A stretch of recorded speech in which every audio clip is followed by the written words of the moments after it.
Alors ça c'est une flûte universelle en Ré. Donc c'est le même plan que la flûte universelle en polymère que je faisais, hein. Je la fais également en bois. Et sur des fruitiers, j'en avais fait sur des épaisseurs un peu plus importantes. Mais là c'est de la grenadille. C'est plus solide, c'est plus dense. Ça me permet d'avoir une perce une épaisseur un peu plus fine. Sinon ça serait hyper lourd. Et là on est sur quasiment le plan de l'universelle en polymère avec une perce un peu plus fine quand même, ouais.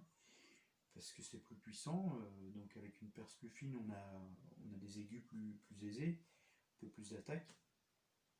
Et là ce qu'elle a de particulier, celle-ci, là c'était une demande particulière, c'est qu'elle est avec un Fa bécard. Donc elle est en Ré, elle commence par un Ré, mais c'est un mode de Ré. C'est pas du Ré majeur. Ça revient à jouer une traversière en métal, clétée, sans la patte. On oublie la patte avec le petit doigt. On joue que avec ces 6 doigts. Le Do bécard se joue comme sur l'universelle, comme sur l'irlandaise aussi. Comme ça. Et le Do dièse. Et après tous les autres demi-tons se font par trous partiellement bouchés, donc on a le Fa dièse comme ça. Et voilà, c'est une question d'habitude.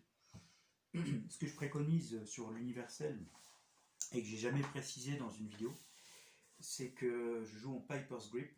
Donc pour ceux qui viennent de la flûte clétée et qui ne connaissent pas cette façon de mettre les doigts, Piper's Grip, on pourrait traduire ça par tenue du cornemuseux. Donc la tenue de l'instrument se fait avec la pulpe, les annulaires à leur position, hein, sur les trous correspondants, et les autres doigts tenus à plat. Donc ils viennent se disposer naturellement. Toc. Du coup, on a les doigts à plat et on a un jeu beaucoup plus aisé, plus rapide. Avec cet écartement entre les trous, si je tenais comme sur une flûte à bec ténor, alors la ténor c'est une torture, plus que la basse, la flûte à bec basse elle a des clés qui permettent de rapprocher les doigts, mais sur la flûte à bec ténor on a les doigts comme ça. Et alors c'est pas très agréable à jouer.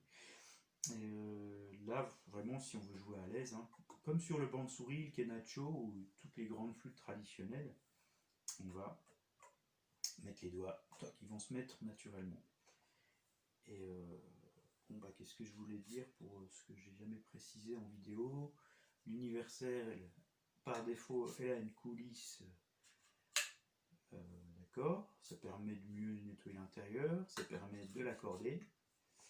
Il y a un bouchon réglable avec un cabochon vissé sur le bouchon comme sur les traversières en métal.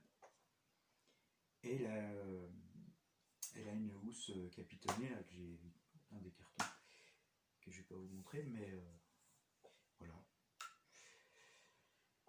Je ne sais pas quoi vous dire d'autre, alors je vous dis à bientôt.